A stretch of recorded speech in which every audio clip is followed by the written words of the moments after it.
राजाच्या दुपारच्या सोहळ्यामध्ये मुख्य पुजाऱ्यांच्या दोन्ही बाजूला दोन सुरक्षा रक्षक असतात.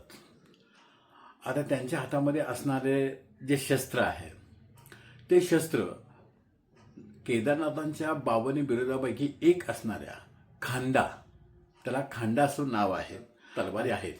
त्या तलवारी वस्त्राने झाकून त्या दोन्ही बाजूला सुरक्षेसाठी धरलेल्या असतात. याचा समावेश नाथांच्या 52 बिरुदामध्ये येतो. या 52 बिरुदामध्ये शस्त्र, अस्त्र, वस्त्र हे सगळे मिळून 52 बिरुद नाथांचे आहेत. त्यामध्ये या खांडा या तलवारीचा समावेश असतो. आणि ह्या दोन तलवारी केवळ पूजांच्या संरक्षणाचे असतात. हे त्याचं आध्यात्मिक आणि पौराणिक महत्त्व आहे. तर अशा या खांडारूपी खड्ग धारण केलेले जे पुजारी असतात त्यांना खड्ग हातामध्ये धरून देवाचं रक्षण करत असतात.